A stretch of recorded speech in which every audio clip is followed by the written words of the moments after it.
প্রিয় নবী হযরত মুহাম্মদ সাল্লাল্লাহু আলাইহি সাল্লামের জন্মের দিন কি ঘটেছিল?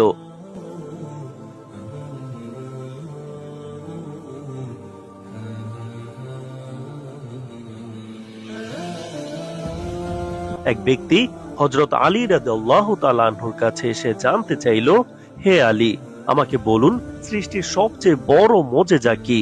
হযরত আলী রাদিয়াল্লাহু তাআলা আনহু বললেন, এই সৃষ্টির সবচেয়ে বড় মুজিজা হলো সেই দিন যেদিন আল্লাহ তাআলা তার প্রিয় নবীকে পৃথিবীতে প্রেরণ করেন।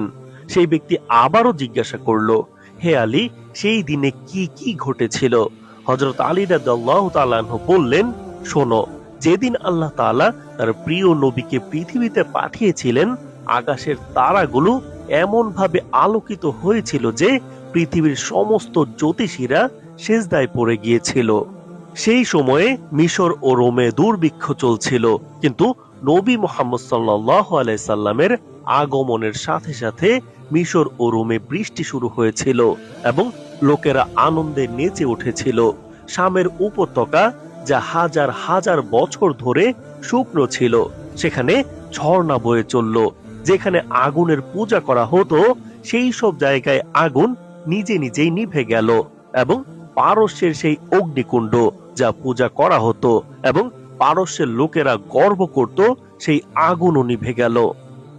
নবী সাল্লাল্লাহু আলাইহি সাল্লামের জন্মের মুহূর্তে মিশরের সবচেয়ে বড় মূর্তিটি মাটিতে পড়ে ভেঙে গিয়েছিল এবং কাবা শরীফের সমস্ত মূর্তিও মাটিতে পড়ে গিয়েছিল। আল্লাহ তাআলা তার প্রিয় নবীর আগমনের আনন্দে সারা পৃথিবীর সব মায়েদের পুত্র সন্তান দান করেছিলেন এবং যারা সন্তান জন্ম দিতে পারত না, সেই সব নারীদের এবং প্রাণীদের গর্ভেও সন্তান দান করেছিলেন। সেই মুহূর্তে পৃথিবীতে প্রতিটি মানুষ একটি মিষ্টি সুবাস অনুভব করেছিল এবং প্রত্যেকেই বলছিল, এই সুবাস সেই শেষ নবীর, যার আগমনের প্রতিশ্রুতি আল্লাহ তাআলা পূর্ববর্তী পবিত্র গ্রন্থগুলোতে দিয়েছেন।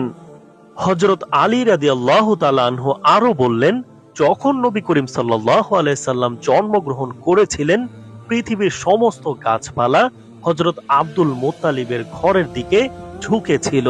হযরত আব্দুল মুত্তালিব যখন এই দৃশ্য দেখলেন, তিনি মুচকি হেসে ঘরের দিকে গেলেন এবং দেখলেন তার ঘর থেকে আলোর ঝলকানি বের হচ্ছে, অথচ কোনো প্রদীপ ছিল না।